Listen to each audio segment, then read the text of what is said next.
오늘 영상에서는 최근 대한민국 정치권과 언론계, 시민사회 전체를 뒤흔든 굵직한 사건, 바로 이른바 허위조작정보 근절법 개정안 통과 논란에 대해 이야기해본다. 단순히 법 하나가 통과된 것이 아니다. 이 법은 표현의 자유, 언론의 역할, 민주주의의 기본 원칙과 맞닿아 있으며 앞으로 대한민국 사회가 어떤 방향으로 나아갈지 결정할 수 있는 중대한 변곡점이 될 수도 있다.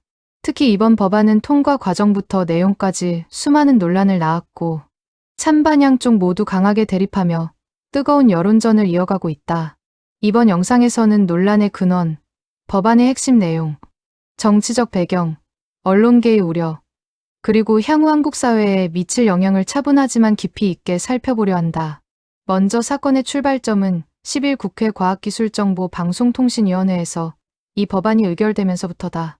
범여권이 주도했고 국민의힘은 강하게 반발하며 회의장에서 퇴장했다. 하지만 그날 회의는 단순한 상의 및 통과가 아니었다. 민주당과 혁신당 사이의 치열한 협상, 시민사회단체의 우려, 언론계의 반발이 동시에 얽히며 현장은 말 그대로 압축된 정치적 전장이었다. 특히 이 과정에서 핵심 캐스팅 보트를 쥐고 있던 인물이 혁신당의 이혜민 의원이었다는 점이 이번 사건의 긴장감을 더욱 높였다. 이번 개정안의 주요 내용은 명확하다. 정보통신망을 통해 고의 또는 중과실로 불법 허위 조작 정보를 유포해 타인에게 피해를 주었을 경우 손해액의 최대 5배까지 배상하도록 한다는 것. 즉, 징벌적 손해배상 도입이다. 여기에 법원이 이미 허위 조작 정보라고 판결한 내용을 2번 이상 재유통하면 방송미디어통신위원회가 최대 10억 원까지 과징금을 부과할 수 있는 조항도 포함되어 있다. 정부와 민주당은 이런 내용이 악의적 가짜뉴스를 강력히 억제해 건강한 정보 생태계를 만들기 위한 취지라고 강조한다.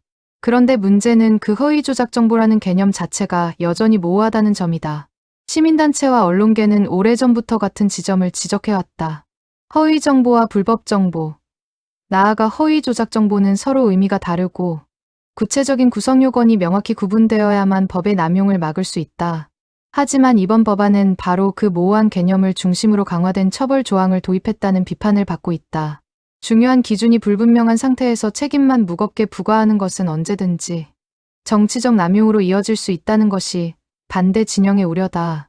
특히 이번 법안이 통과된 뒤 가장 큰 논란은 권력자에 대한 징벌적 손해배상 책임 제한 규정이 빠졌다는 점이다.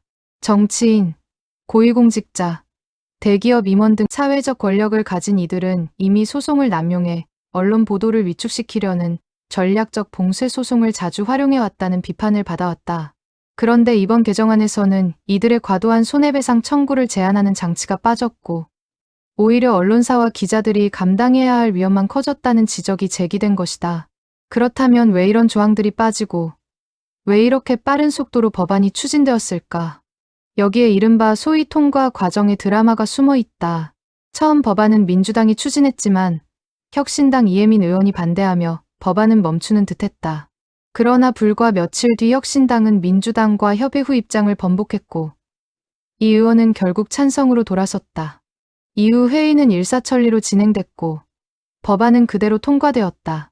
시민단체들은 사실상 야합이라며 강하게 반발했고 국민의힘은 언론 억압 악법이라고 규정하며 강경 대응을 선언했다. 하지만 법안의 형식과 절차적 문제만 있는 것은 아니다. 근본적으로 언론 자유는 민주주의의 핵심이며 권력을 감시하는 마지막 방어선이다. 그런데 권력을 가진 사람이 비판 보도에 대해 극단적으로 높은 배상 책임을 언론에 부과할 수 있다면 그 순간부터 언론은 자유로운 감시 기능을 잃는다. 자기검열이 강화되고 정부와 재벌을 비판하는 장문의 탐사 보도는 사라질 가능성이 크다. 예민한 사안을 다루는 보도는 편집회의에서 아예 올라오지도 못할 수 있다. 현재 언론계와 인권단체가 가장 크게 우려하는 부분이 바로 이 지점이다. 물론 가짜뉴스를 방치할 수는 없다. 허위 정보는 개인의 명예를 훼손하고 사회적 대혼란을 만들며 글로벌하게도 큰 사회 문제로 여겨지고 있다. 하지만 문제는 가짜뉴스 규제라는 명분이 언제든지 언론 길들이기의 수단으로 변질될 수 있다는 점이다. 정치 권력은 언제나 자신에게 공격적인 보도에 예민하게 반응하고 이를 막기 위한 제도적 장치를 마련하려는 유혹을 느낀다. 역사적으로도 수많은 나라에서 가짜뉴스 규제법이 결국 권위주의 정권의 도구로 변질된 사례가 많다. 이번 법안에서 특히 주목되는 부분은 탐사보도 위축과 관련된 조항들이 빠졌다는 점이다. 최초 발화자 처벌 조항과 언론사의 입증 책임 전환 조항이 삭제된 것은 다행이지만 종합적 맥락을 보면 여전히 언론의 불리한 구조가 형성되어 있다. 언론사는 추정된 허위 조작 정보에 대해 끊임없이 소송 위험에 노출될 것이고 누구보다 소송에 취약한 독립 언론이나 중소 언론사들은 한 번의 소송만으로도 폐업 위기에 몰릴 수 있다. 이 부분은 장기적으로 언론 생태계를 급격하게 약화시킬 수 있는 위험 요소다. 이번 법안이 통과되자마자 각계에서 공동 성명이 잇따랐다. 시민단체들은 졸속 처리를 중단하라고 요구했고 법안의 개념과 절차 모두 문제가 있다고 비판했다. 공청회도 충분히 열리지 않았고 국민적 합의도 존재하지 않으며 정치적 타협 속에서 법안이 밀어붙여졌다는 점에서 절차적 정당성이 크게 훼손됐다는 것이다. 이는 단순한 법률 논쟁을 넘어 정치적 신뢰 문제로 번질 가능성이 매우 높다. 반면 여당과 일부 정치권에서는 허위 조작 정보의 심각성을 강조하며 법안을 옹호하고 있다. 매년 선거 때마다 악의적 허위 정보가 기승을 부렸고 개인 명예와 사회 질서를 흔드는 정보들이 통제 없이 확산되는 현실을 외면할 수 없다는 주장이다.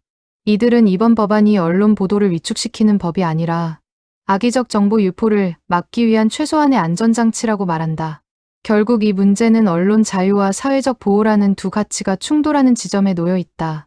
그러나 영상의 마지막에서 강조하고 싶은 것은 단 하나다. 표현의 자유는 민주주의의 핵심이며 언론의 자유는 그 자유를 지키는 최후의 보루다. 단순히 가짜뉴스를 막는다는 이유만으로 언론의 역할이 축소되고 비판 보도가 주저하게 되고 권력을 가진 자들이 소송을 남용한다면 그 사회는 건강한 민주주의를 유지하기 어렵다. 이 문제는 지금만의 문제가 아니라 앞으로 대한민국의 정치 문화와 언론 환경 전체를 결정짓는 중대한 분기점이다. 법의 취지가 선하더라도 설계가 잘못되면 독이 되고 결국 국민에게 그 대가가 돌아온다. 지금 필요한 것은 속도전이 아니라 사회적 합의이며 정치적 유불리 계산이 아니라 기본 권리의 가치다. 가짜뉴스를 막기 위한 방안은 필요하다. 하지만 그 방안이 언론의 기능을 파괴하는 방식이어서는 안 된다. 우리가 지켜야 할 것은 단순히 정보의 정합성이 아니라 표현의 자유라는 민주주의의 핵심 원칙이다. 지금의 논란은 단순히 법안 하나의 문제가 아니라 우리 사회가 무엇을 지키고 무엇을 포기할 것인가에 대한 깊은 질문이다. 그리고 그 답은 결국 국민과 민주주의가 함께 결정해야 한다. 구독하시고 다음 영상에서 또 만나요.